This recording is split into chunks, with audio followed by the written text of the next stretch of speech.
Hi people, hi guys. No one's made a suggestion yet, so what we're going to call us as a group, but hello.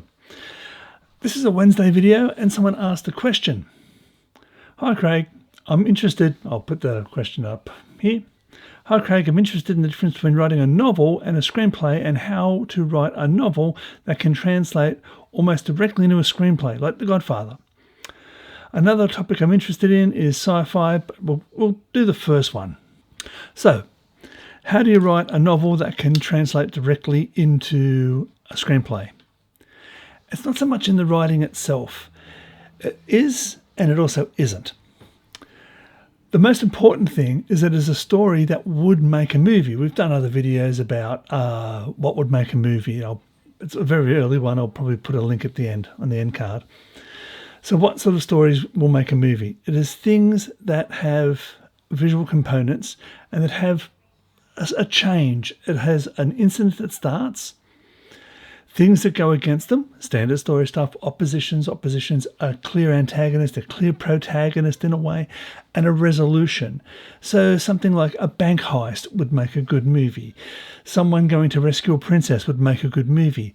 The corporate takeover of a business would probably not make a good movie because it's going to be lots of meetings and wheeling and dealing, and the people inside it may feel that it's very, very exciting and a great story to be told. And one day we'll learn how that vaccine was made and that hundreds of hours of people and the struggles, those things are great stories, and they make great books when you get there and read about the struggle and how they did 100 different versions of this, and then finally they cracked it and suddenly the animals survived the experiment, and then they started to, and all that was fantastic.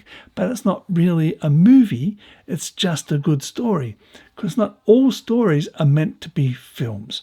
So you've got to look at the basic elements of what a movie does. We have a point of view character. We have a way of telling the story through someone's experience. We have to have an events that have a start and an end. There's no ongoing thing. Like I said, a clear protagonist, some visual ways of telling it, events that happen that impact on the next events. It's not a slow grind of things.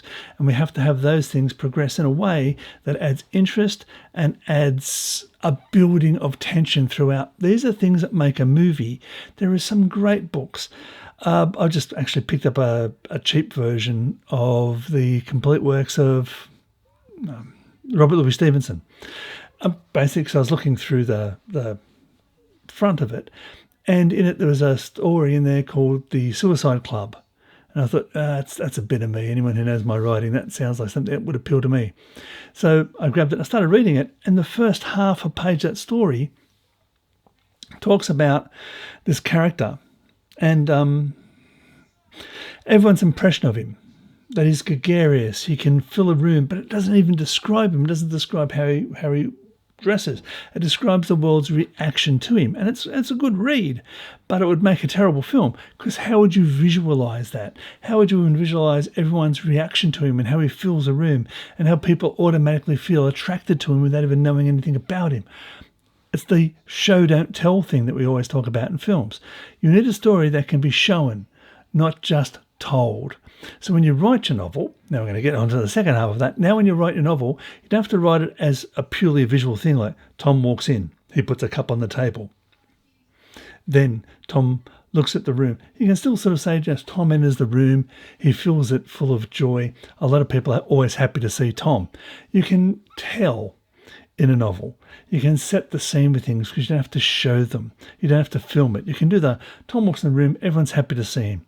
Tom's always had that appeal to groups of people. He fills a room with joy. That's the sort of stuff you can do in a book.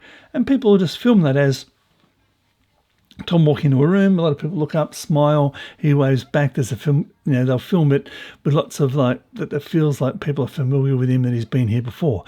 So you can pad it out, but it's the structure that will make your book into a movie. As always, thank you everyone who's done that. If you want to buy a t-shirt, that's great. The books, this is Tools Not Rules. I've got a couple of other books. I'm thinking of getting rid of the Writing Screenplays with Intelligence, because this is the better book. If you're into log lines, you can read the log line book. Thank you for subscribing. Thank you for watching all the way to the end. And until next time, keep writing. Bye.